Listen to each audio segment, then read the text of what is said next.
Bob Muro wasn't just a lover of soccer, he was a purveyor of it. His passion for the game was infectious. From the beginning to the end of his soccer life, he was intensely committed to learning more about the game because he wanted to be the best teacher of it that he could be. He respected it, felt a duty to teach it the right way, and most importantly, to care about the people, young and old, that were willing to listen. It is because of this we are sharing this podcast with you. This is the Bob Muro tribute episode, here on the Old Goalies podcast. Welcome in, ladies and gentlemen, to another episode of Old Goalies and the second episode of what we call Foursquare, which is usually where the panel just discusses soccer. But tonight, as you may have heard from our producer, Ryan, we have a tribute night to Coach Bob Muro, who recently passed away. And we're thankful to have many former players, his two sons, family, and guys who just want to talk about and share stories of Coach Muro and how he impacted their lives. And so without further ado, I will turn it over to Greg Deutsch, who played for Coach Bob way back in the 70s. And as you can tell, Greg Deutsch is auditioning for the sequel to the Three Amigos.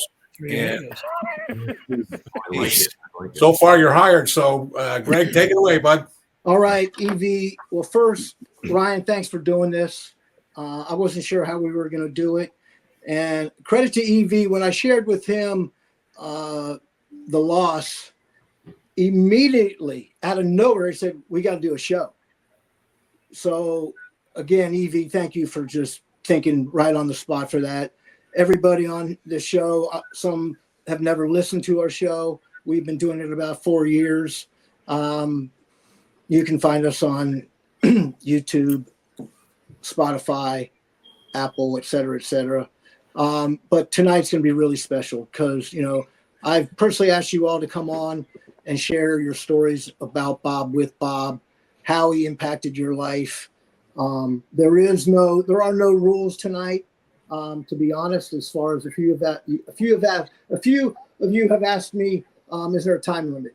There is not, but obviously we don't want you taking, the whole time. So, I sort of came up with the pattern that, the program that we're going to do.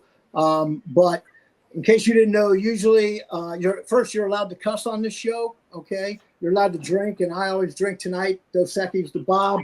I also got some Patron. So who knows where I'm going to be tonight, Aaron, but we're going to damn do this show right. So if anyone else wants to drink, jump in. So the first person I thought of to start is my friend Marco Marsan. A little background on Marco. Obviously a graduate of Finneytown. His senior year, my sophomore year, he was the captain of the 1974 championship team. That was the first Ohio State Coaches Association tournament. And the reason I say that is 2 years later, I won and so did Bob, the 1976, the first Ohio State High School State Association tournament. So pretty interesting. I got to attend a reunion with Marco in August, and it was done very beautifully by Mike Steele. And it was an induction without us knowing it. We thought we were coming there for a ceremony, and Marco at the last minute said, "Hey, we're all getting inducted to the Hall of Fame," which was the first for the team in Finneytown's history. So that was very special. And unfortunately, Bob could not make it that night because, true to Bob, his priorities were straight. It was James' birthday. So he did do a video, 10-minute video that I thought was absolutely amazing. It was very powerful, really hit home with me. Matter of fact, it hit home so hard on the way home from the reunion, I called him up and spoke to him for about 40 minutes. So, in the last few years, he was an avid listener of the Old Goalies. Him and I would talk about the guests and just share some stories and memories about that. So with further ado, I'm going to start off, like I say, with Marco Marsan, and take it away, Marco. Well, First of all, it's incredibly exciting to see all of you. And thank you for allowing me to be a part of this. What happened to Dave Bean? He assaulted me when I was in junior high school. Oh, we're not supposed to say that. Okay. So look, listen, my Bob Muro, I probably was a part of his first chapter as a coach, right? Essentially, I think he was asked to be coached by Herman Schließ at Finneytown. The first year that he coached, I was still a sophomore and I was still playing club. So we would play against each other, and it was not, we were not like all sort of like rainbows and candy canes. It was, there was a lot of rivalry and there was some chippiness. And I just remember, look, I'm thinking more about this like in the past 6 months than I did for 50 years. Okay. 50 years ago, we won this thing, and I haven't thought about it too much, but I remember the feelings that I had in terms of the competition we had at Finneytown. Like I said the other day when we were all together in August, it was a plethora of talent. And we had, this is like, I don't know if any of you guys would sort of like agree with me, but back in the old days, if you didn't make the football team, you played soccer or a little bit of that, right? And so the idea of having athletes was kind of novel. We had athletes, and it was competitive. And I remember my family going to Canada during summer vacation, and I said, "Hey, the soccer's starting August 1st, the tryouts." This was for my junior year, and they said, "Yeah, I don't know if you're going to make it." I said, "No, I will stay at home by myself. I'm going to this, to soccer." It was because I didn't want to fall behind, and I didn't want the stigma of having come from the club over, to keep me from being a starter. So it was tension, a lot of tension. Now, when we got together, and I want you guys to either corroborate this or call me out on this, but early on, my dad, who is still alive, by the way, 92 years old, then there was a guy named Jim Hutchins, who, God rest his soul, Tom Stevens, God rest his soul. These guys were kind of running the show in Cincinnati in terms of Say Soccer. And one of the things, why don't I get to see everybody? I liked when I could see everybody, just to see faces. So they were running the show. Bob Muro just made a point of always being sort of like around these guys, asking them questions, talking to them. But it was a funny little situation. He would do that off to the side. He wouldn't want to show the team that he was kind of learning, but he was humbly learning the game. And there were a couple things that he learned very early in the thing. And he essentially, he operationalized this. He heard that the midfield is kind of like the core. You got to have a great midfield. So he goes, goal scoring. You guys whatever, Paige. So he got to get Marco Marsan. No, that's not. I'd like to rewrite history. The truth is, he platooned the midfield. We would play a little more than half of the time. Then the other three would come in half of the time. So no one outran us. So we essentially had like this engine that was never going to sort of like quit. I showed my son. My son is a 17-year-old. Wow, that just said something. It said that I had him at 50. Kind of weird, kind of sick. And quite a bit younger wife. And she's left me now and ruined my life. So, but he is 17. He's playing here at Bishop Gorman in Las Vegas. And I said, "Hey, I want you to watch our championship soccer team." He looked at it and he goes, "Wow, Dad, skill level, not awesome. The skill level, not awesome." I said, "Yeah, we didn't stop the ball like you guys can stop it now." But he did notice the grit, that we were not short of grit. We were, you tackled hard. There was a little bit of tension in the air when you got to play Finneytown. And I really feel like that all came from a little bit of that sort of competitiveness, the trying out, the not really liking each other. There was a chemistry that was built over time that was pretty undeniable. Will you corroborate that, Craig? And I would definitely. I think so would Ken. I think it was a lot of pride, like you said, yeah, a lot of talent. My gosh, tons of talent. yeah. And as you said, the collaboration of the midfielders, it was an engine. It was Yeah. an engine, but you know what my son did say? He said, "Your center backs, they looked like the Berlin Wall." And I think he said Berlin Wall. I think he said a different wall. I don't think he even knew what the Berlin Wall was, to be honest. Okay, so I'm talking out of turn, but he did say that these guys looked impenetrable, and and then when you put behind them somebody like Greg or somebody like Doug Weinstein, it was like, come on. I'm actually curious about what Gary Avedikian remembers about having played us. That's coming in the next segment. Probably not good. Oh, we played you too. We played Like- you at Oak Hills, and you guys were just amazing. It was just you just sat in awe as a opposing coach and just watched the subs in and just the talent, and you guys defined grit.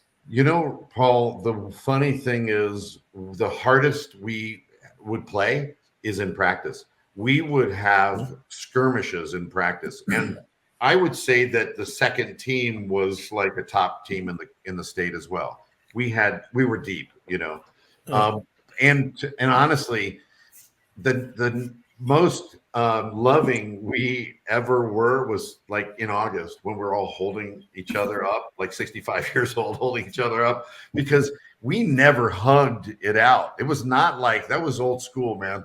We, if you watch any of that sort of like film from the old days, you got some guys are like, over here doing their own thing. It wasn't a big rah-rah thing. And you could feel the different sort of factions on the team. But the truth is, we loved each other. We really loved each other. We were proud to be on the same field with one another. And when I saw Hank Bias, one of the players that I played with, and you did as well, Greg and Ken, when I saw Hank Bias the other day, and for some stupid reason, we haven't talked for, like 40 years, it was like I saw him like the day before. And it was one of the best feelings to see all the guys. We literally looked at each other and we went, forget that we haven't talked to each other in months. This is just like special to be in the presence of such a great group of guys. I don't want to get all sort of like sentimental, but Bob Muro was the guy who had to orchestrate this. And so I think it was harder than it looked. He was, by the way, he was very no nonsense. He had his favorite players. Okay. Like Hank Bias went, oh gosh, I don't think he liked me. He loved Hank. Me, I don't think he liked me that much. My dad. What's that? He loved all of them.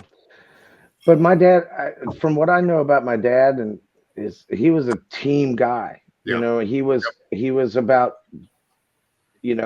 you're talented individually and everything, but how do I get them to play together? I mean, did you feel that he was a very pro team? No doubt. He not only was he pro team, but he was kind of pro chemistry. There was something about us that he just wanted to, it wasn't even about keeping the peace. He knew he had like, think about like chemistry set, right? And you don't know which is volatile, which is going to blow up, any of this stuff. He basically had a chemistry set, right? And he didn't know JP Hutchins like was like on his own planet, right? But JP Hutchins, when he was directed, was one of the most dangerous guys in the state. When he had somebody like me or Cliff Weinstein or Mike Rolfson in the middle, he literally put me with a couple of sophomores on each side, and the chemistry sort of like just built over time. He really was a tinkerer, and he could figure out sort of like people's strengths. And what he would do is he would then sort of be pro chemistry, if that makes sense. Does that make sense, guys? Yeah, absolutely. And when you think about it, so look, and there were volatile players, right? So I'm not sure I got any red cards or yellow cards for that matter. But yes, I did. But the point was that I was a little bit of a cocky kid who had to sometimes be, kind of told to sort of settle down a little bit. I think that we had 2 or 3 players that had that level of volatility. But for the most part, everybody bought into the system fairly early. Remember, junior year, we went 15-0-3. Okay, so people they tied us, right? That was like a victory for everyone. The next year, Hank Bryas said it. He said, we actually didn't believe anybody could beat us. We would walk on the field, and there was a little bit. I remember Cliff Weinstein said this. He said, hey, should we just put our shoes on the field? That's how cocky we could be. He goes, we could just put our shoes on the field. So 18-0 with 86 goals for and 6 against in 74. It was, and I don't know if we ever took the foot off the gas. We played, but because listen, you've got some players who come in half of the game, they want to score too. You know what I mean? So he didn't really take. He was merciful with other teams, okay, but it was like, hey, I'm unleashing these guys, and remember, if you're poking us with a stick all week long with these long runs, sprints, I don't believe I've ever been in that good of shape, and I played years and years later, and we were in the best shape, and so he said we're never going to get outrun, and so he poked us with a stick. When it came to playing, we were like, we were like rabid dogs. We were like, who's in front of us? We're gonna eat. Does anyone have any questions for me? I could keep talking. So we know that. All right, we're gonna roll. We're gonna roll to Dave Bean. Let me give a little background about Dave. He was a high school teacher at Finneytown. He was one of my favorite teachers. I'm not just saying that because he's on the show.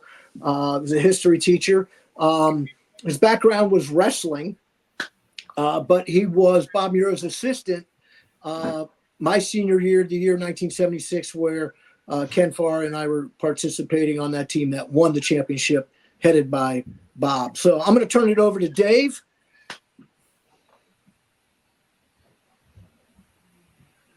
Dave is not here. Oh, okay. I don't know. He got at some point got disconnected. I've been trying to connect, find him, but we don't have him right now. All right. Let me see if I can. Incidentally, that was one of my dad's favorite Cheech and Chong things. The Dave's not here. Dave ain't here. Dave ain't here, man. Dave's not here, man. Dave's not here. Man. Where's Dave? Where's Dave? No, I'm Dave.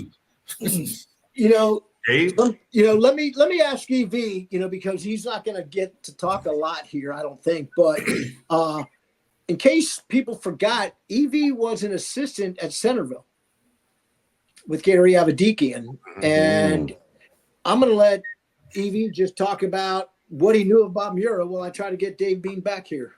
Okay. Well, the interesting thing to me was I don't think I ever met Coach Bob, but I feel like I know him because when I showed up at Centerville as the goalkeeper coach, I heard all these stories about Finneytown. And of course, in college, I had been recruiting Greg Deutsch, not the way they recruit now. I was basically sending him a letter every day because Hank said, you gotta get this kid out of Finneytown, who I didn't know, but if Hank said do it, I did it. And so when Greg got to Warren Wilson with us, we heard all about Finneytown. And then a few years later, I show up at Centerville and I hear all about Finneytown again from Gary Avedikian. And I quickly realized that, this was a powerhouse in the area. This was a powerhouse in the area. And so Coach Muro, obviously, just by virtue of the fact that you guys are all here, talking about him and spending time with us, sharing stories about a man, obviously, who impacted your life in a great way, which, by the way, as I've gotten older, I'm sure it's the same with you guys, that's the true medal of a coach is somebody that you remember 50 years later, Yep. who made a big difference in your life. And it's great to win along the way, but the real value, I believe, of coaching is that you shape and help guide young people. And obviously Coach Bob did that for you guys. And but his reputation certainly preceded him, because when I got to Centerville, I was hearing about two other programs. I was hearing about Finneytown with Coach Muro, and I was hearing about Northmont with Coach Dimitriadis. All right. Did Dave hear yet? No, nothing. So I'm going to turn it over to Ken Farr. A little background there. Ken was a sophomore, as I mentioned, just like myself when we won it the first time, and he was a defender all 3 years. And his senior year, he was named captain of the team. So it was definitely different than the '74 season. So I'm going to let Ken sort of share his memories, his thoughts, and how Baba impacted his life. Oh, thank you. It's a true honor to be on here to be able to talk about the impact Coach Muro had on my life. I'm still to this day kind of baffled in what he saw in me, but he saw a player, and I guess that desire that, love the hat, that I didn't see in myself. That first year in '74 is just a privilege to be able to be on that team and play, with that team. Didn't get many minutes, but it was an honor to be there.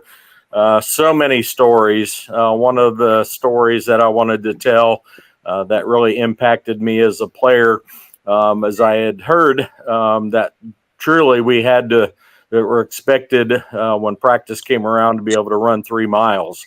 I think there was a time limit on that. I don't remember that. You guys can correct me on that. And one of my neighbors was a classmate of ours.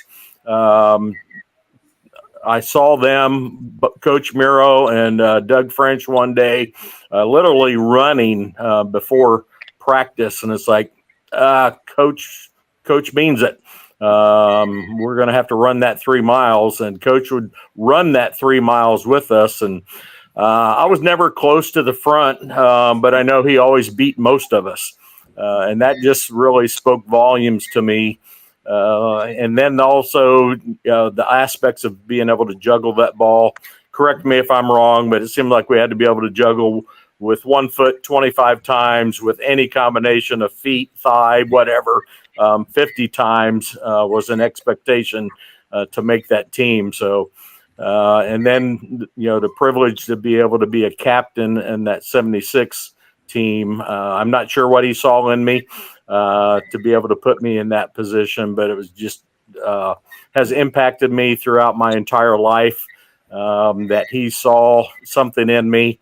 And that has impacted my career even to this day, to be able to step outside that comfort zone and take challenges that are put before you. Had a great time. I can remember stories of my freshman sophomore year of riding my bike to Colping Grove, because there was kids from Finneytown, kids from other local schools gathering together to play pickup games. And I don't know if it was okay back then, but Coach would be there with that. The other thing that I've coached for many, many years, I've never been able to be the coach that he was for me. I remember Coach on the sideline that during the game, he may coach players on the sideline, but didn't say a word to players on the field. Halftime, Monday, different story, but he expected us to play to the highest level that we could during the game, and realized, really as a coach, by the time he was able to give any recommendations, that play was over. So I've tried to epitomize him even in my coaching career, in my personal career and lifestyle. Just a true example. Hey, can I say something about what Ken just said? He talked about how we used to have pickup games, right? they were happening all the time at Colping, and it just is a generational thing. You know, kids wanted to play, and we loved the tension, and you know, a lot of this back then there was a Cincinnati Comets. Paul Rockwood was on the Cincinnati Comets, right? And so we would get Paul, we would get Cooley, we get all these guys would come out, and we as 16-year-olds were getting to play with some of these guys, and we were getting our bones. You know, we were literally playing against. I was playing against two center backs that were playing professional, and it's like, come on, how are you going to learn that kind of grit unless you're exposed to those kind of players? And we had how many on the Colping team, Paul? How many guys did we have on that team that were with the Comets? At least 4 or 5, right? At least. At least. And it was, but then again, and Paul, I don't know how you felt about these high school kids like playing against you. What was that kind of, you know? It was just like the rest of the world, you know. You went to a park and you just played. Yeah. And it didn't matter what size or anything like that you were. You know, they'd always take care of the younger kids, and you know, nobody'd wreck anybody, but they would, you know, just bring them along. Yeah. Every now and then, did you try to wreck me? No. Yeah, right. that was gonna. Yeah, I would say, Ken, thank you so Marco, much. you wrecked me in a men's Colping game. Yeah, we played against each other. Nice. Yeah, you got a yellow card. I did get a yellow card. You So did, yeah, for the foul on me. It was awesome. I couldn't wait to tell my dad that when I got home. Did I? Was it legit yellow card or was it a bad call? Well, I think the yellow card was because of your dissent afterwards, but It doesn't sound like me. Okay. Familiar. Yeah. All right, so keep this show moving. I want to, you know, Paul Rockwood has been in Cincinnati a long time, a lot of success, a legend, a former Akron University player. Yeah. And then he became a physical education teacher at Oak Hills. And we're going to turn it over to Paul.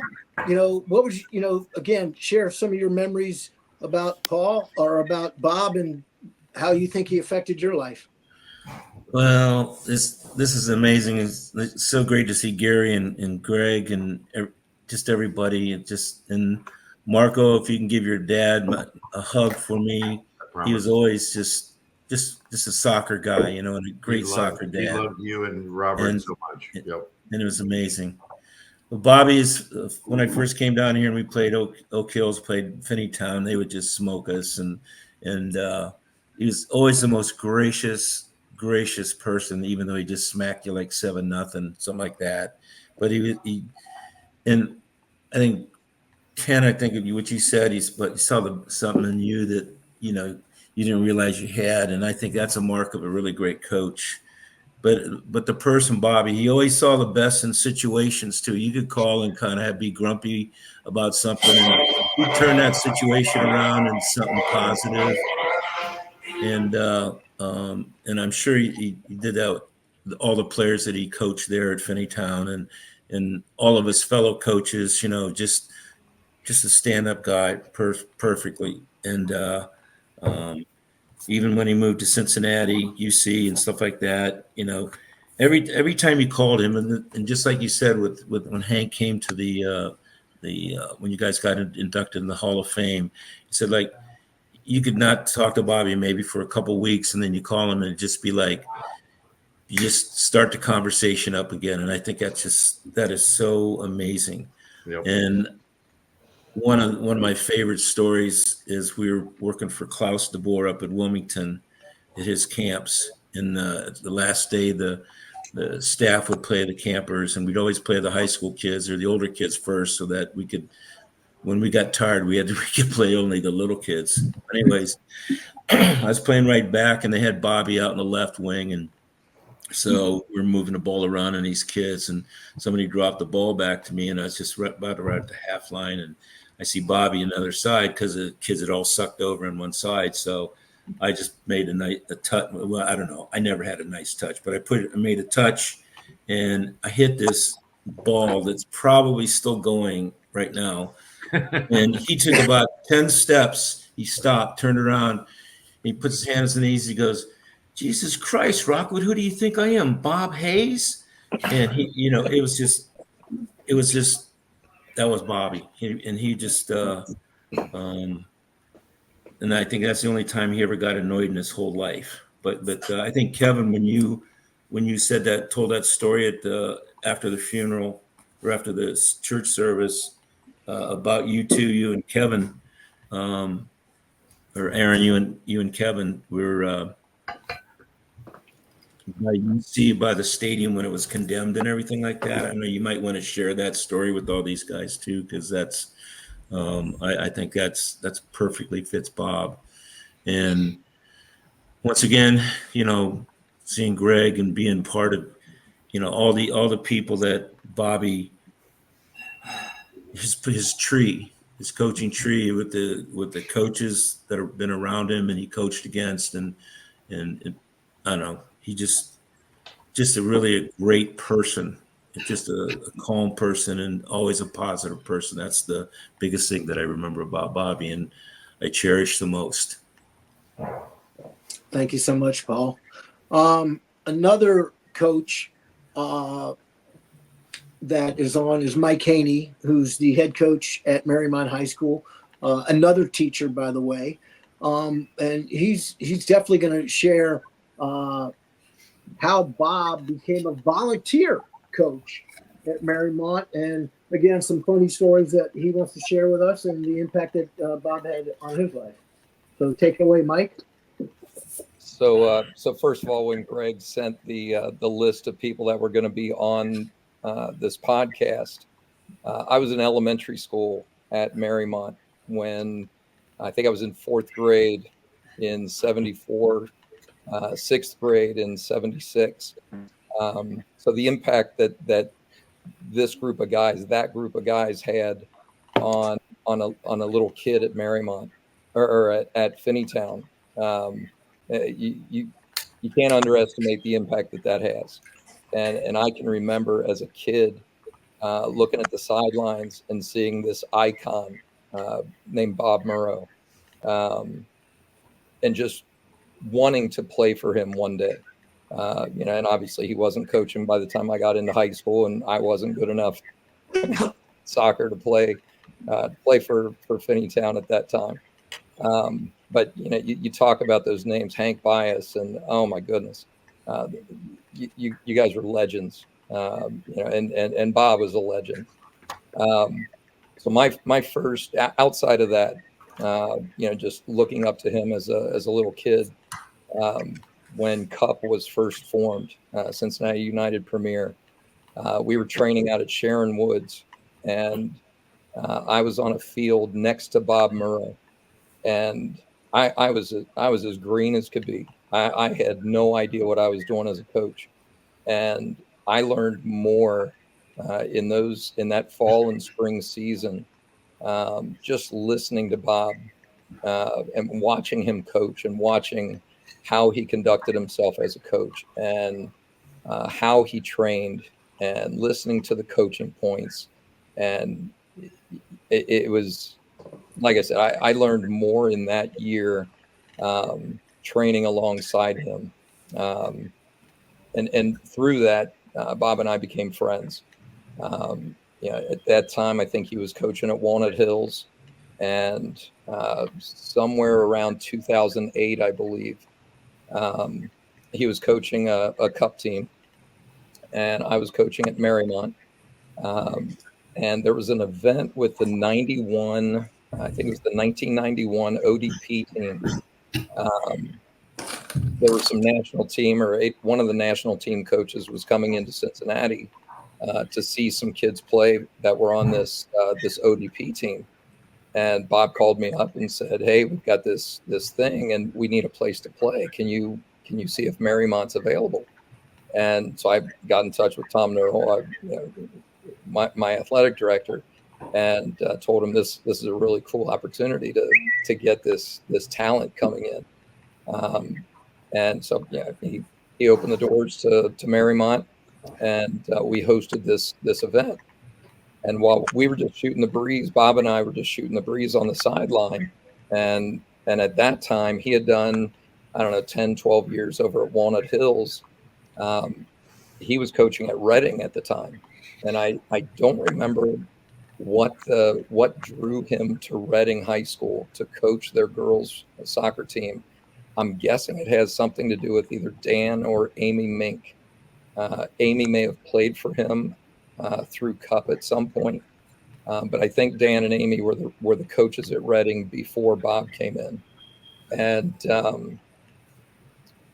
so just in talking, he was frustrated with things that were happening over at Reading, and just half serious, half kidding. I said, well, if you ever think about leaving Reading, let me know. I'd love to have you over at Marymount. And he kind of gave me that Bob Muro look and said, are you serious? And I said, well, yeah, if you're seriously considering, yes, I'm serious.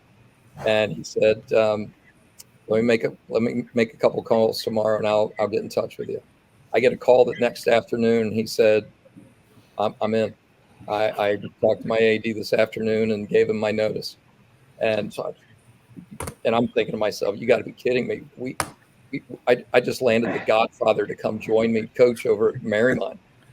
Oh my goodness, this is unbelievable. So I had a new. I can tell you why he went there. I'm sorry. I said I can tell you why he went to Reading and why he left Reading. Oh, I know why he left. I don't remember why he went to Reading. Well, he went there because Walnut. He retired as a teacher, okay. And they considered it double dipping if he stayed as the coach. Apparently, a $2,200 salary is double dipping after 35 years. That's gas money. So I mean, the parents and the alumni association and the athletic director, they actually lobbied the state teachers to try and get him, allow him to stay at Walnut. They even said that the alumni association would just pay him, and they said nope. So he loved a challenge, and went to Reading. And my mom sat with the visitor fans because she couldn't stand it. Yep. That's a funny thing, but that is. He loved you, Mike Haney, a lot. He talked a lot about you. He loved coaching at Marymount. He loved the girls there and the freedom that you gave him. And I also want to thank Mike Haney personally, because he's the person that really pushed and got my dad in the Hall of Fame. And not only was he extremely grateful for that, Mike, but I know that my family is. So thank you. Absolutely. So while he was at Marymount, again, I thought I learned a lot when I was coaching alongside him out at Sharon Woods. I still can't begin to explain how much I learned having him next to me on the sidelines. And Aaron, you say how much freedom I gave him. Oh my goodness, I'd be a fool to think I'm gonna coach in front of him. I'm gonna get out of the way, and I'm gonna learn as much as I can. And so I think he was with us that fall of 2008. The year we won our very first district championship, and that was my 10th year coaching. And I think I had 6 or 7 district runner-ups. That was the first district championship that we had ever won. And it's obviously I attribute that to Bob, but the number. One of my favorite things of having him on the sideline is he would just go in these Spanish rants, and ay caramba, and I I don't speak Spanish, so half the time I didn't know what he was saying, but and neither did the girls. But he would just go on these rants. And my favorite thing, and it has stuck with the coaches at Marymount, because my assistant now, Mike Hanley, he had come in that year as our JV coach, and Mike is still with me. It's 16, 17 years later. I guess 16 years later. And Mike and I still remember this. We would be sitting watching the game, and I don't remember if it was Ken or someone had mentioned that Bob would not coach during the game. He would save it for halftime, and but he would talk to us, and constantly during the game. Why did she do that? Why didn't she? I don't know, Bob. And it just became this thing. I don't know, Bob. And so to this day, my assistant coach, I'll say something, and he'll look at me and he'll say, "I don't know, Bob." It has just stuck with us, and it is amazing what we learned as a coaching staff just by shutting up and listening to Bob. He left Marymount after 2 or 3 years. He had an opportunity to go back to Walnut, and I think that only lasted 2 or 3 more years. And he came back to Marymount, and that was when he became the volunteer coach. And he stuck with us for I don't know how many years, but as the walking became more and more difficult, he'd say, "I don't know if I can make Bob. We have the golf cart, and so the first thing, it became a routine. Either me or my assistant, we'd get the golf cart out of the garage, and when Bob pulled up, we had the golf cart ready for him to drive out onto the field and kind of do his thing. And we kept him around as long as we possibly could. But the mentorship, and above all else, the friendship that Bob was to me, was to my staff, to the kids that we coached, and again, he just loved working with kids. And I appreciate that, Aaron, when you say, how much he loved working with me and the girls that we had at Marymount. Those were special times. And the girls will still ask. I'll have alumni come along every now and then, and they'll ask what's going on with Bob. And so he is a legend. Always will be. All right. Thank you so much, Mike. The next person I want to turn this over to is Coach Gary Abadikian. So Gary is a former Centerville High School coach and Ohio State head coach.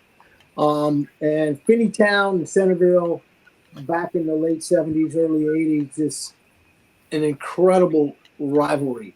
And so I'm going to let Gary share, what Bob Muro. Marco, you're going to get a chance to, ask your question too. But I want to hear, Gary, what was it like to coach against him? And obviously you guys developed a nice relationship throughout life here. Just share some stories about your journey with him. Okay. First thing, let me explain. I'm not failing to watch you in front of me. The camera is off here to my right on another laptop. So, but anyway, two things really stand out. First, I think the rivalry between Finneytown and Centerville and a real reevaluation of just how strong soccer was in the southern part of the state.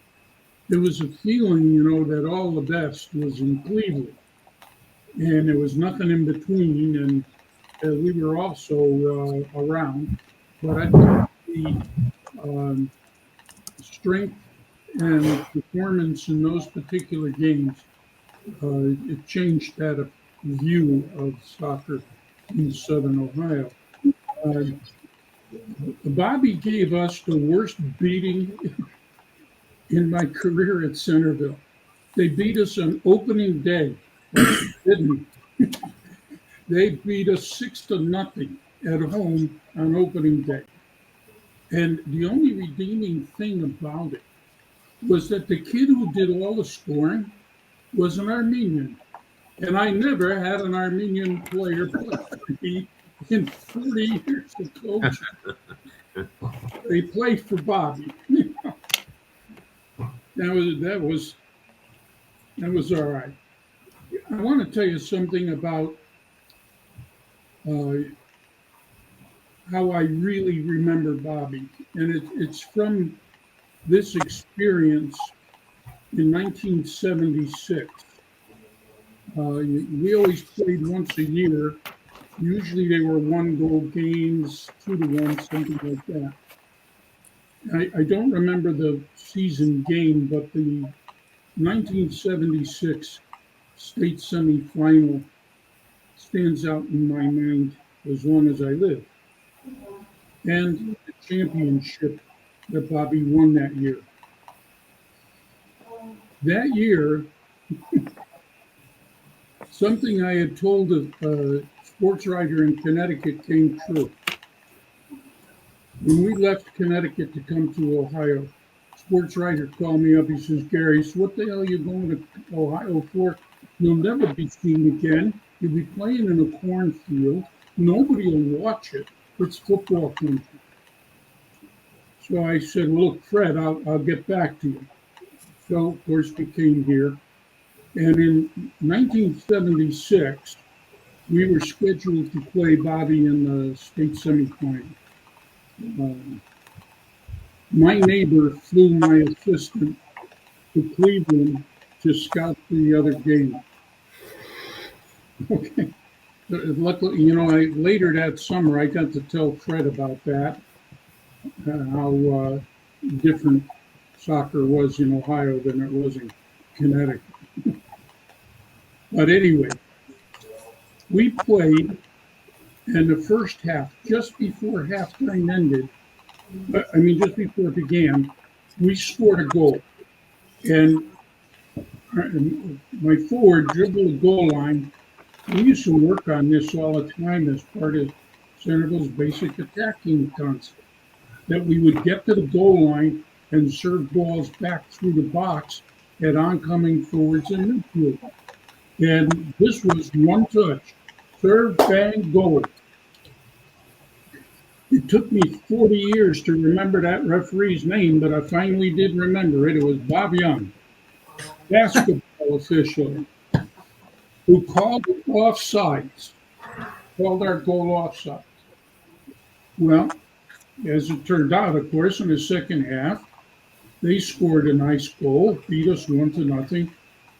Well, I figured, I'd rather be third with Bobby first than Bobby second. That just didn't make sense.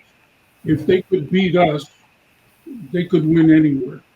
So I gave him all our scouting reports. And Sue and I went to the final. And as we're walking in, Bobby called me over. He says, come over and sit on a bench with me. So I said, no, Bobby, I said, this is your championship game. This is not anything to do with me or Centerville. This is all anything. Well, they won 2-0. And this is, when you speak about graciousness, you want to also remember competitors who are honest and fair with you. And Bobby said one of the possible, I think it may have been the nicest tribute to Centerville anybody's ever said to us. And that was, and somebody sent me this clipping in the paper that when he was interviewed, and I think you guys won 2-0, something like that. Greg, you'd remember, but I think it was around 2-0. It was. The interviewer asked him, "How do you feel about that, winning 2-0?" And Bobby looked at him and said, "Centerville would have won 4-0." He did say that. Wow. And that kind of thing is how I remember Bobby. Not just so gracious to us. You know, like I say, nobody's ever said anything about us that ever matched that. And I always, like I say, it was burned in my mind forever about what kind of man Bobby was as a coach, a friend, a competitor. Well, those are my stories I can think of right now. Hey, Greg, can I ask Coach? So, Coach, this is Marco Marsan. I played on the '74 team, and your ears must have burned 50 times, okay? Because I used a reference that you made, and maybe I misquoted you, okay? So I'm going to check this with you. But we played you also in the semifinals. And I just remember I remember Coach Muro looking over at you and your team, and you guys were a classy bunch of guys. You really were. You had a style to you. You were intimidating, and it was part of it was you. You were always this dapper, great-looking man. We were like going, how are we going to beat that dapper guy with all those guys? And you guys had perfectly pressed uniforms, the whole shooting. So you guys intimidated us. But I think we beat you here. Correct me if I'm wrong. I think it was 2 or 3, right, guys? It was, I can't remember that. I think whatever it was, we had a good game. Actually, maybe a better game than we played in the state, to be honest. So we beat you guys, but the score didn't indicate how tough you guys were, right? And I just remember this, and maybe I'm misquoting, okay, but we then win the state championship, and somebody said they interviewed Gary Avedikian, and he said, "Listen, I've been exposed to the teams in the East, and I've been exposed to other places that they play soccer. This might be one of the best teams in the country." Did you say that? Because I've said it for 50 years. Yeah, because I knew the best teams in Connecticut. Yep. And I had been a head coach there for 10 years. So look how good looking he is. I almost didn't recognize me. But I knew the best team in Connecticut. There was 2. E.O. Smith up in Stores at Fed Yukon. And there was one down in southern Connecticut that continuously won. They were the 2 best, the smoothest play, best coaching, and we had better soccer here. People just didn't realize it early on in the 70s that certain teams located in specific spots in Ohio were really top class. Wow, that's great to hear. I'm glad that I thought I was like delusional. No. Because I've said this many times, and I've quoted you, but it's great to see you. Real honor to have played against you and to see you finally again. Well, thank you. It's just wonderful to be among you guys. You hear these stories. Coach, can I ask you a question real quick? This is Aaron Muro. Yes. So I went to the Ohio State University, and I remember going to the UC Ohio State games and being quite conflicted. But What was the Do you recall what the record was UC against OSU when you and Dad were both coaching there? I would bet that UC had a better record against us than the other way around. I believe they beat us more than we beat them. I'm trying to remember. I think I can recall two specific games, and we lost both of those. But I can't remember the rest of them. But Can I ask Coach a question? Specifically, Gary, what if you were going to characterize the Finneytown style? What would you say? What was the style? What was our style? Well, I expected you guys to try to possess the ball. We always played man-to-man defense, so we just tried to identify who the guys were most dangerous in terms of supplying and finishing. Yep. And then while we marked everybody else, those specific numbers, nobody was to leave those guys. In a sense, we were trying to reduce the game then to maybe 8-on-8. Yep. By taking away, for sure, those people couldn't hurt us. Yep. But I also felt that Finneytown was up to that challenge a lot of the time. It was, like I say, it was 1 or 2 goals normally, and it was they were hard to come by. And that was because of the depth of the team, maybe? Or was it? Was that what it? Yeah, I think both teams. You could change players. You carefully pick and choose who to put out there and when. And I think Bobby was very clever about that. And it kept the level of the play and the pressure on you. To limit your errors. Thank you for letting me ask those questions. Sure. No problem. I'm going to add this. People forget, Aaron, Finneytown was on a 44-game winning, unbeaten streak. I don't know if people realize that. And we went up to Centerville, and I think, if you remember that game, Bob Young was another name that came up because we scored a goal that was offside that would have tied the game. So interesting, he comes up a year later.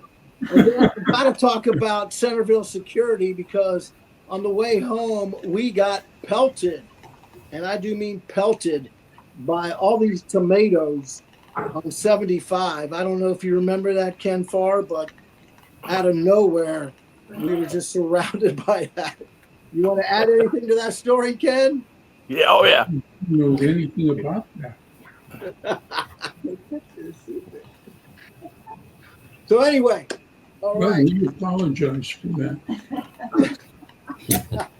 All right, we're going to go to Jack Herman's next.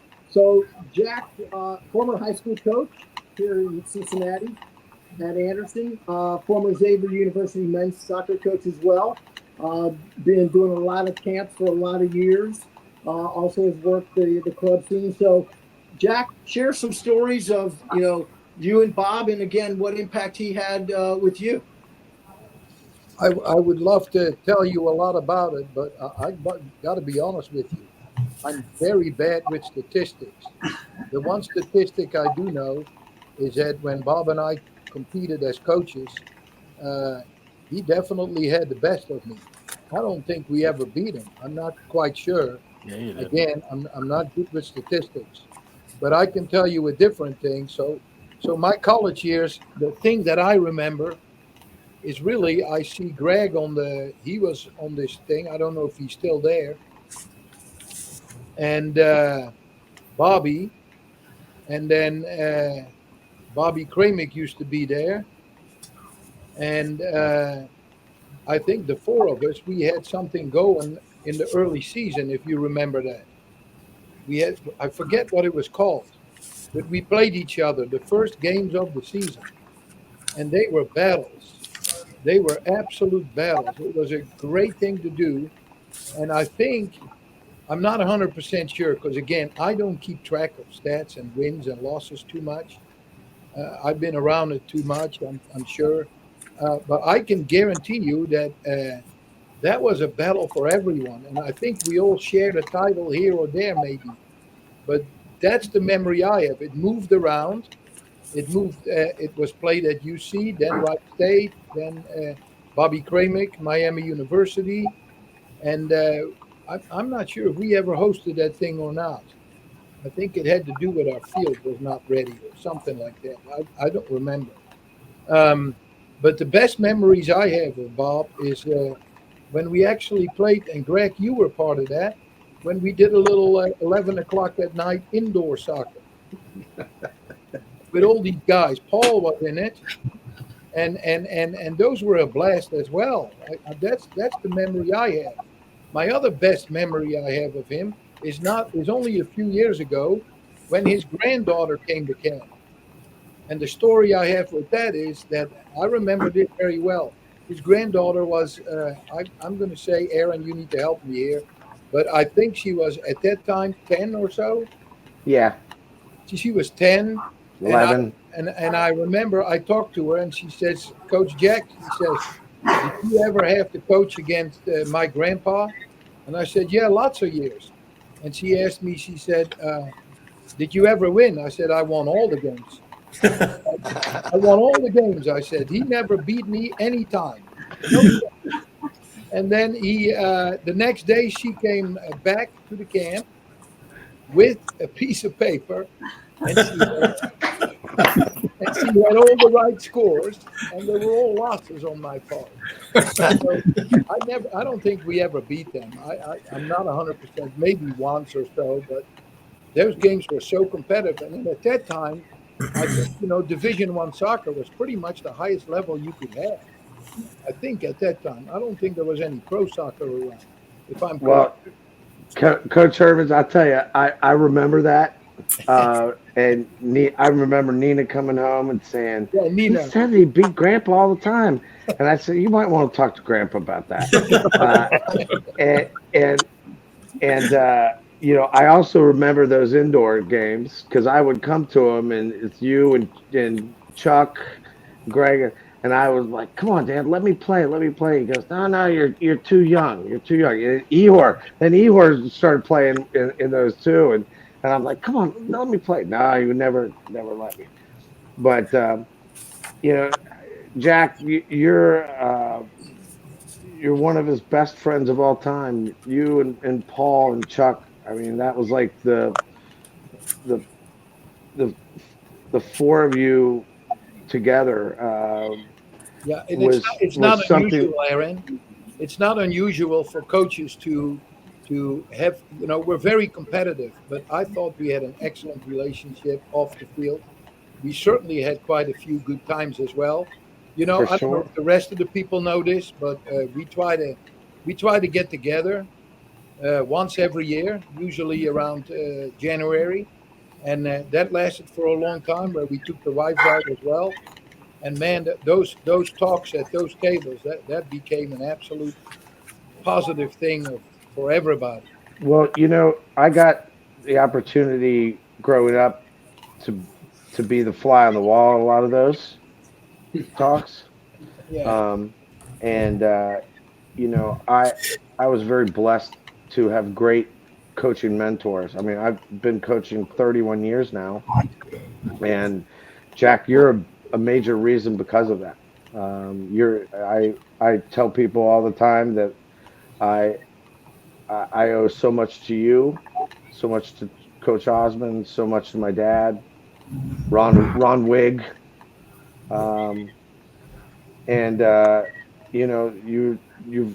you were such a big part of my dad's life.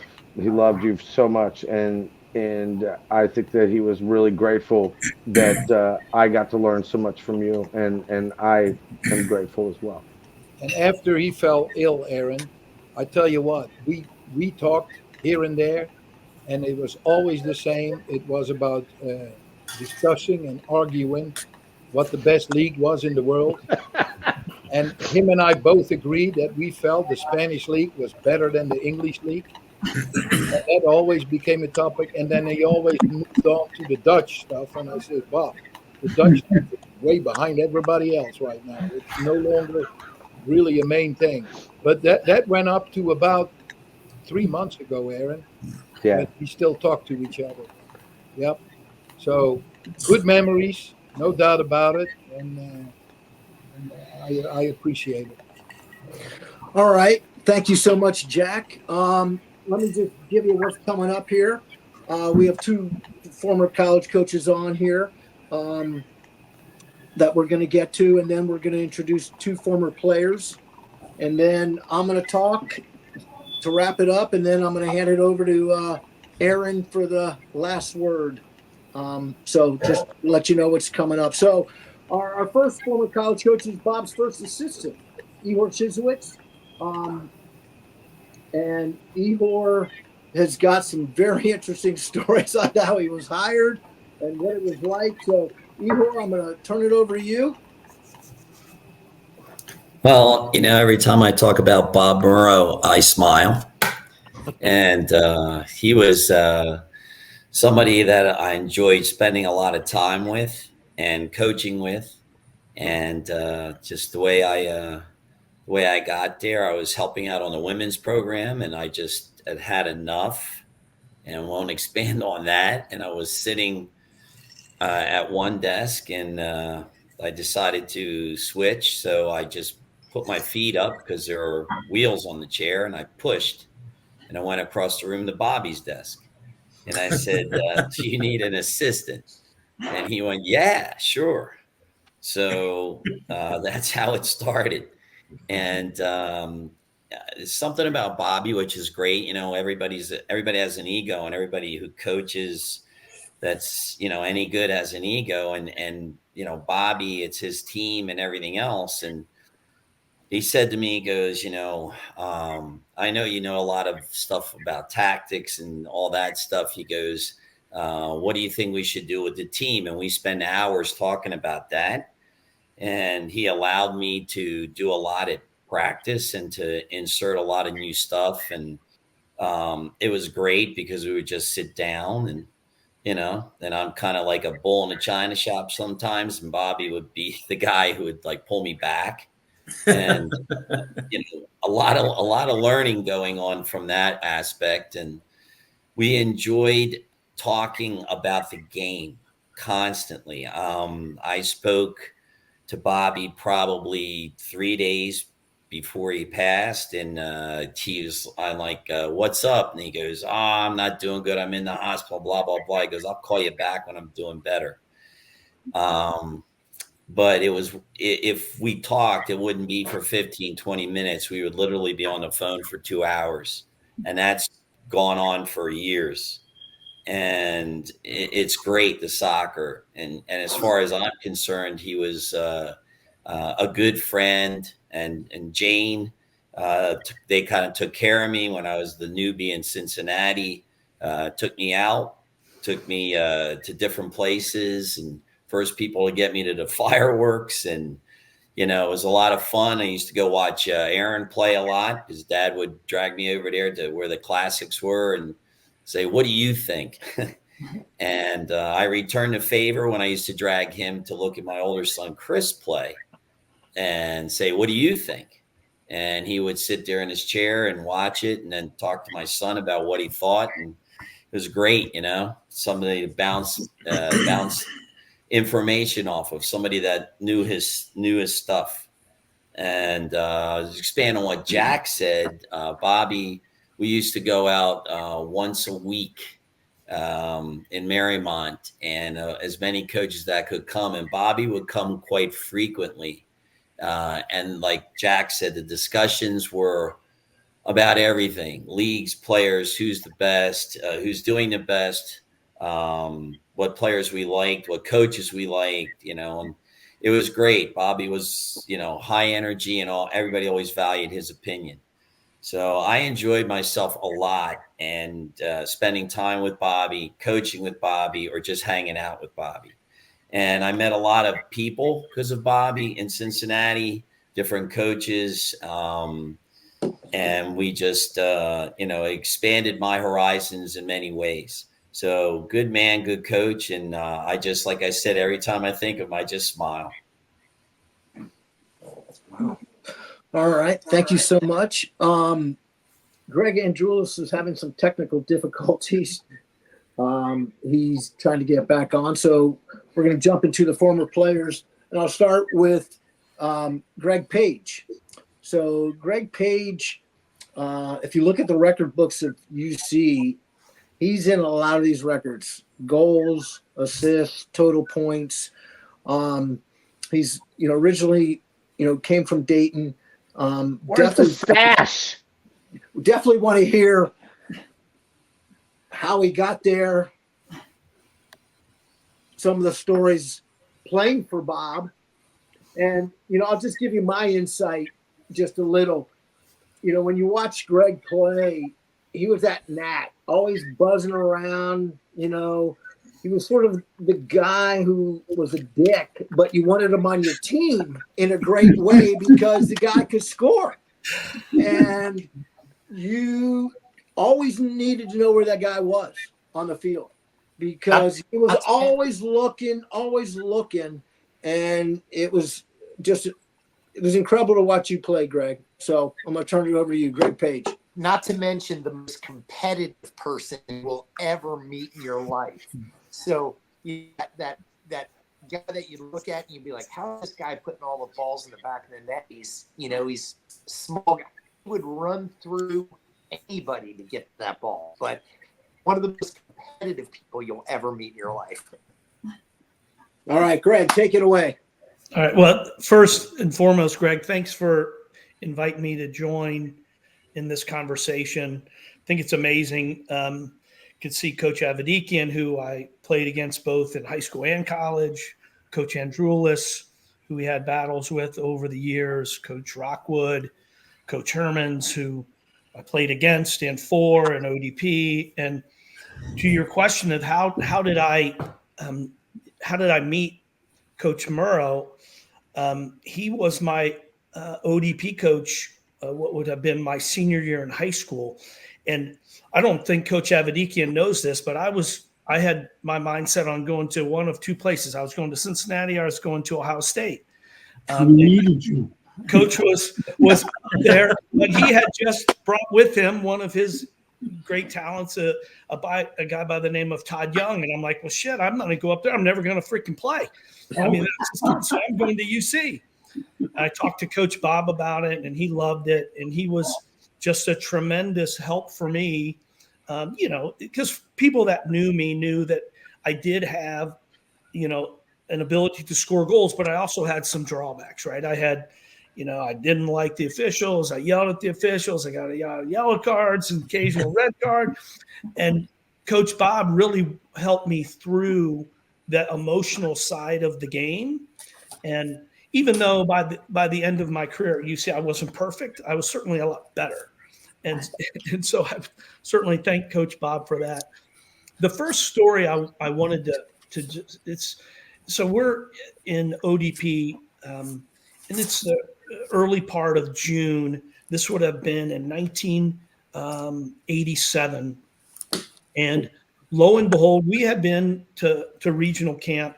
The last 3 years was at Bowling Green, right? It's nice and local. It's a 2-hour drive. Your parents can jet you up there, drop you off for a week, and you come home. But this regional camp happened to be in Grinnell, Iowa. I mean, in the middle of freaking nowhere. And they set it up so that the ODP coaches drove us there in these vans. And so we are driving to Grinnell, Iowa in these 12 or 15 passenger vans. And, the coaches are driving us. And so we had a tremendous week out there in Iowa.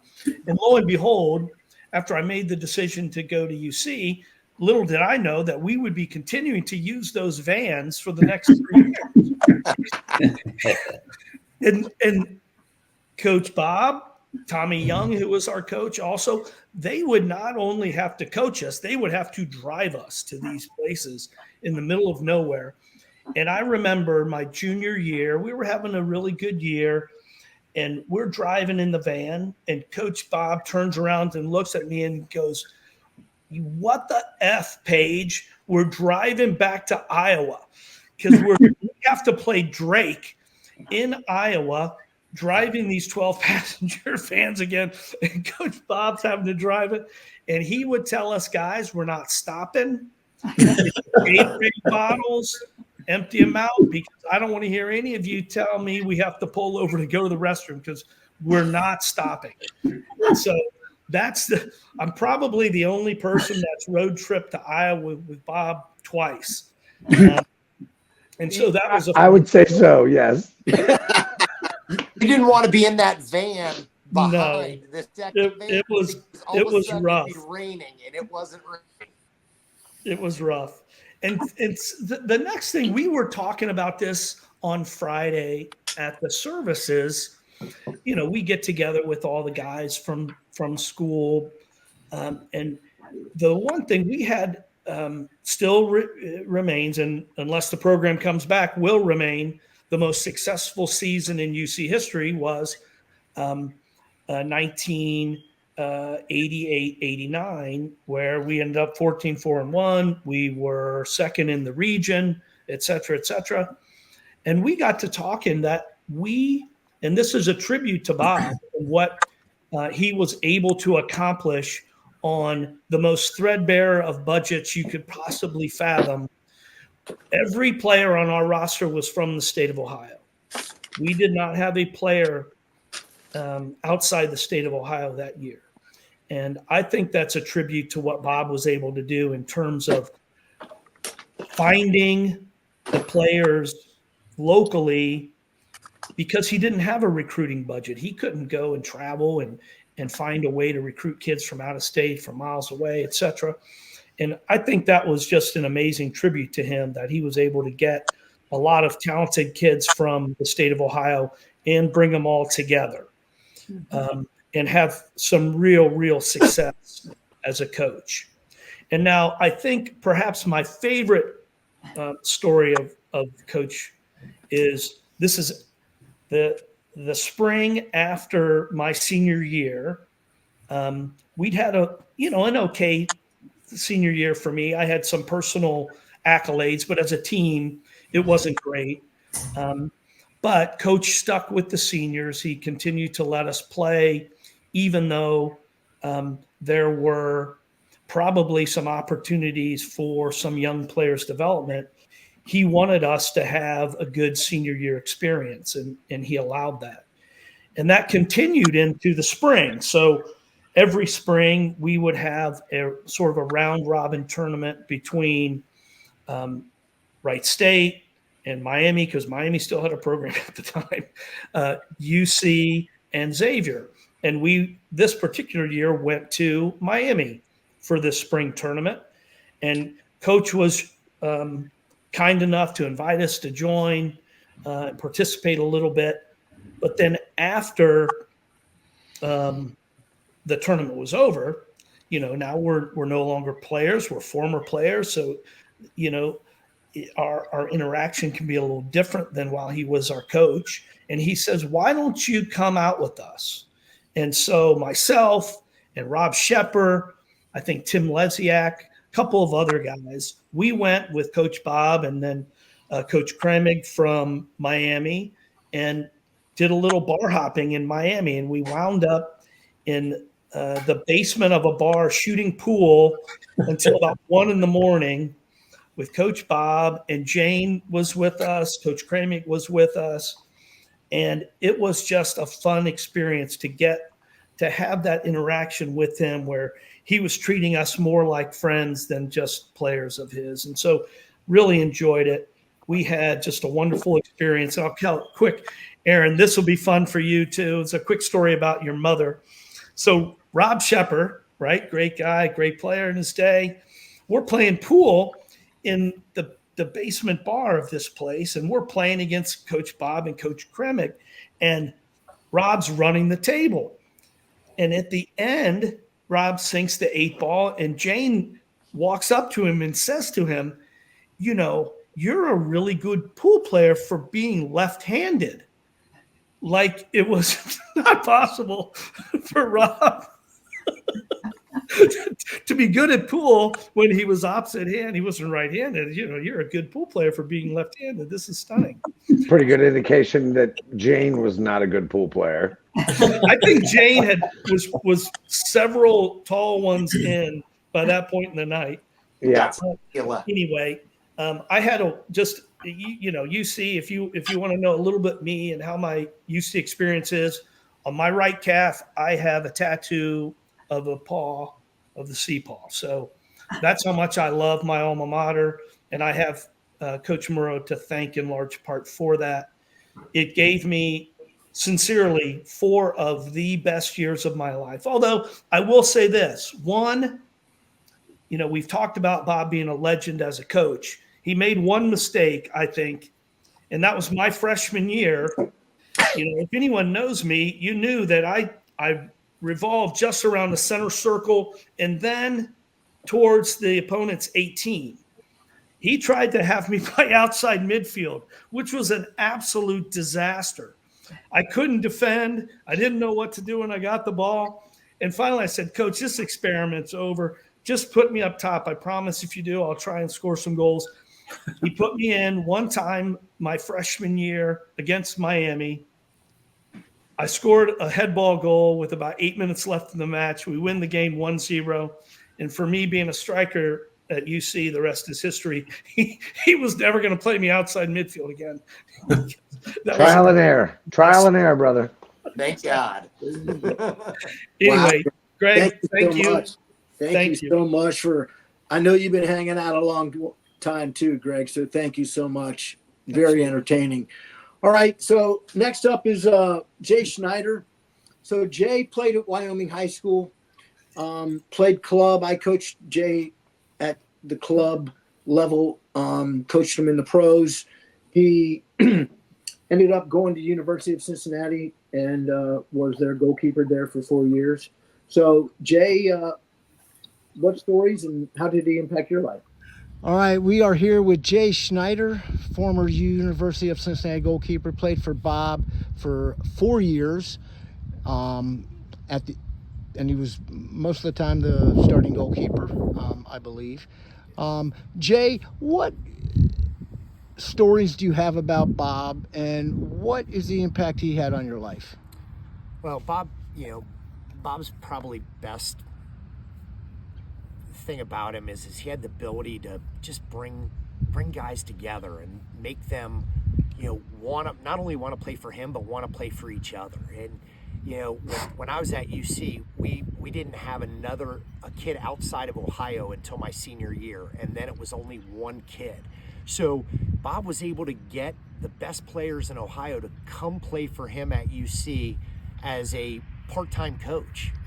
He was a full-time teacher at Walnut Hills, and then would come over and run us through the paces. And Bob was that guy that really cared about the game, had a passion, and wanted to pass that on to whoever was around him.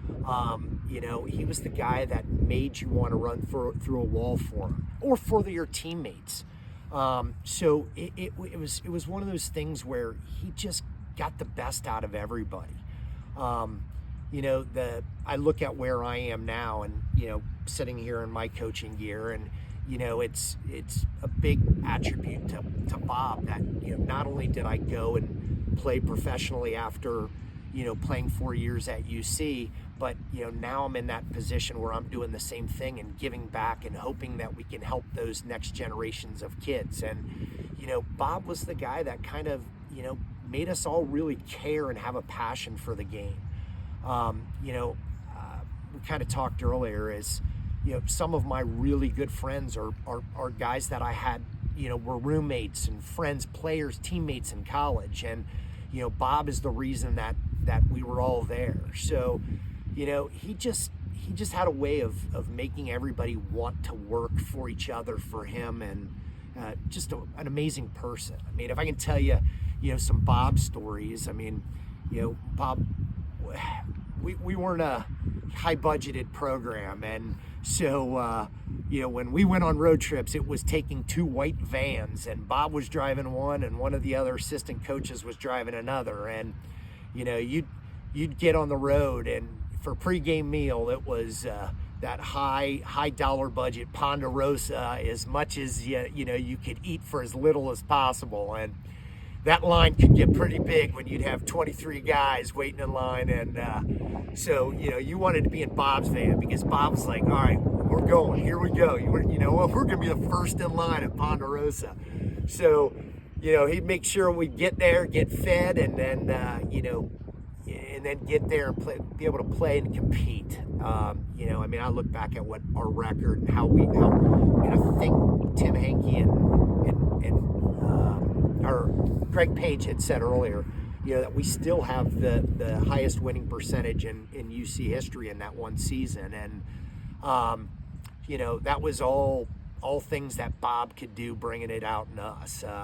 Probably one of the best stories is that, not only along with getting to the Ponderosa first, but it was getting home.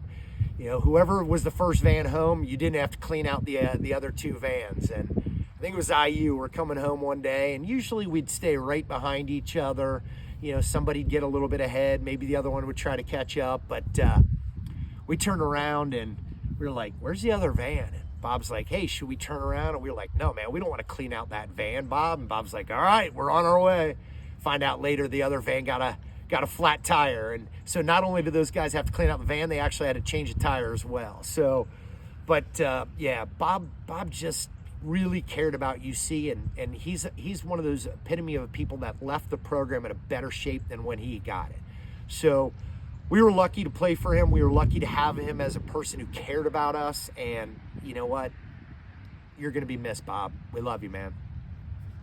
All right, Jay. Well, thank you so much. Have Coach John Basiliga with us, formerly the 3-time high school boys soccer state championship at Turpin, and the NCAA Division II men's championship at Northern Kentucky University. So 3-time high school state champion, 1-time NCAA men's soccer champion. I don't know anyone in the country with that. And John was, he started his coaching back in the late 70s and went to Turpin in the 80s. And he's going to share his experiences about Bob Muro with us and the impact he had on his life. Well, I appreciate the time to talk a little bit about Bob. Bob was a fun guy to be around, but he was also a very serious guy. My first experience with Bob was in '79 when I took the job at Turpin High School, not knowing anything about soccer because I was a football coach prior to that. I had to find out how and what soccer looked like in Cincinnati. So when I first started coaching at Turpin, I went to as many high school games as I could. And being at Green Hills, which is a neighbor of Finneytown and arch rivals, I had heard about Finneytown soccer from 74, 75, 76 when they won state championships. So when I became the soccer coach at Turpin, I would go to Finneytown games. And back in the day, Finneytown, Oak Hills, Anderson, St. X, and sometimes you snuck a Coleraine team in there. That was the epicenter of soccer in Cincinnati. Forest Park, Green Hills, Finneytown, that was it. And any day I didn't have a game that I was coaching, I went to as many times as I could go watch Finneytown play. It was always fun because the biggest games I saw them play is when they played Centerville.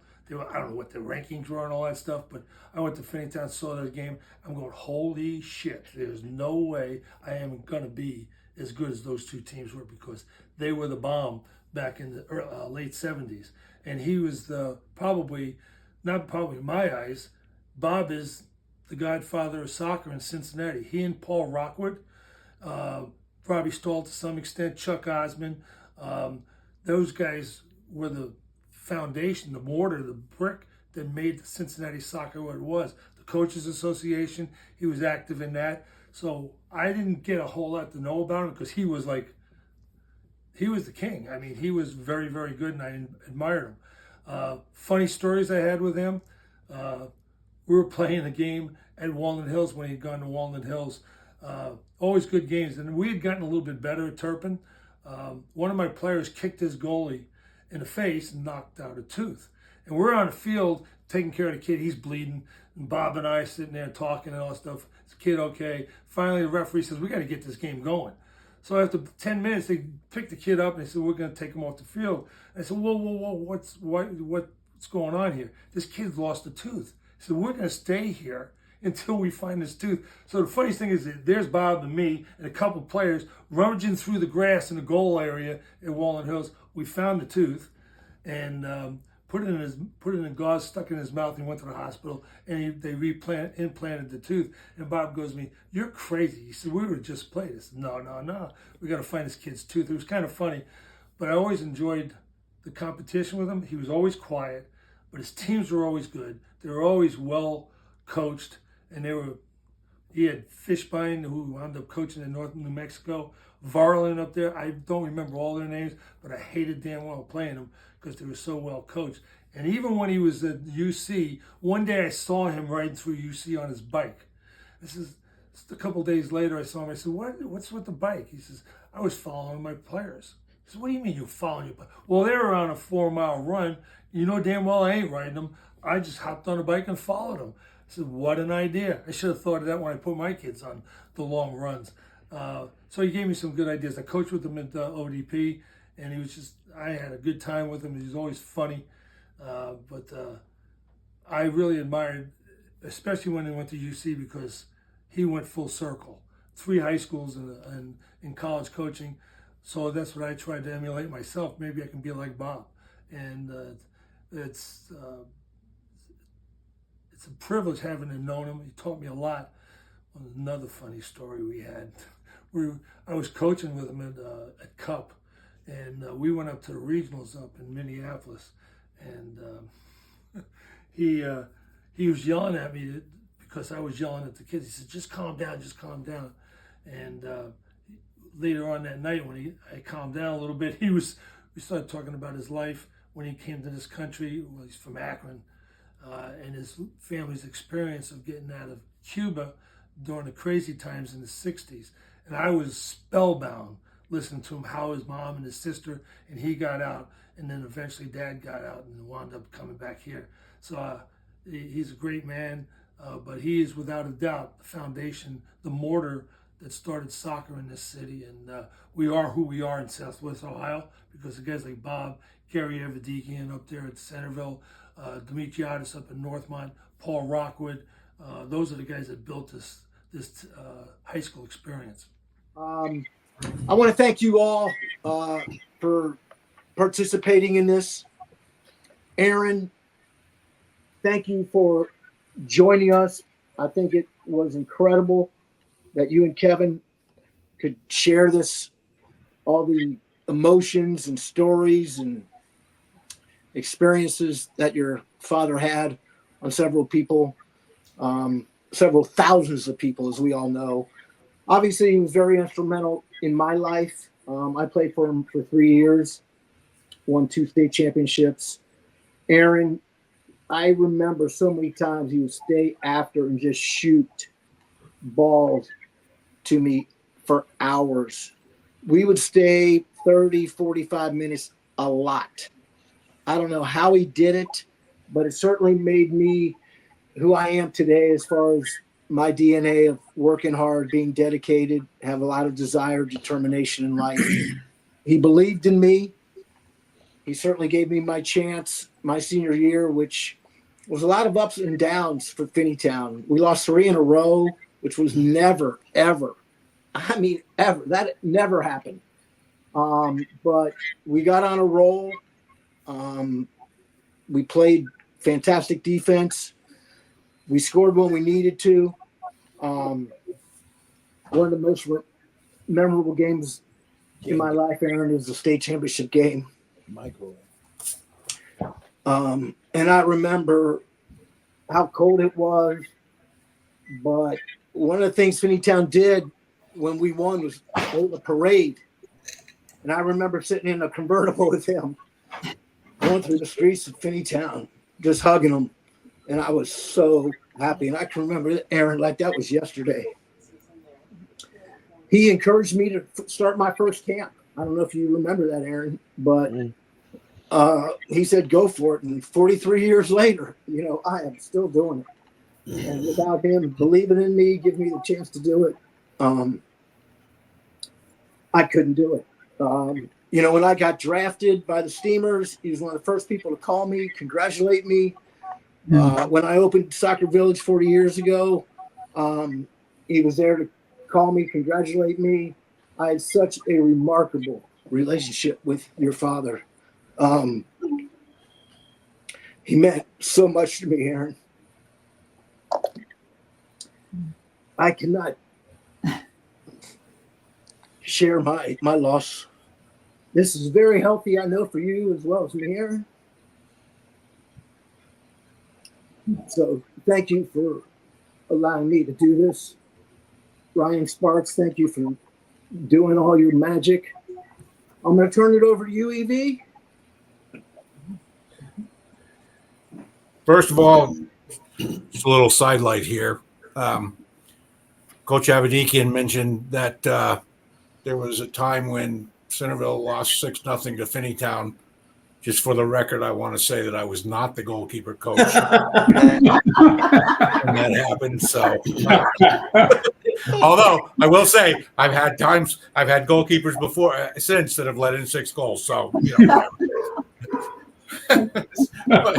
but seriously, thank you all for joining us. And I'll put my 2 cents in here.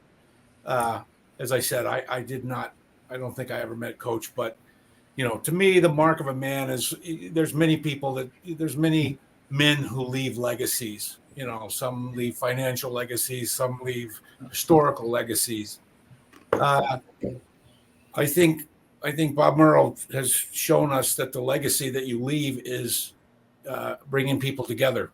And, even though he's passed, he has obviously, for maybe one final time, brought all of his colleagues and friends together to remember him.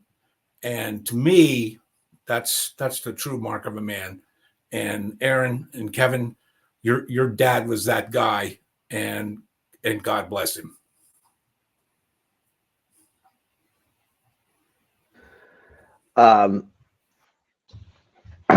Thank you to everybody for all the stories. Some I knew, some I didn't.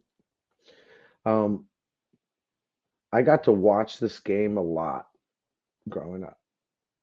And my dad used to say all the time that, as I got into coaching, is make sure they watch the game, because the game is the best teacher. It's amazing how grateful you guys all are for impacts my dad made on your lives. But you should know something, and that is that he was so grateful for all of you, every one of you. You guys taught him more about the game. You taught him about how to be a mentor, how to care about players. And he was more grateful for all of you than you guys could even imagine. And you should know that while you were grateful, he was every bit, if not more.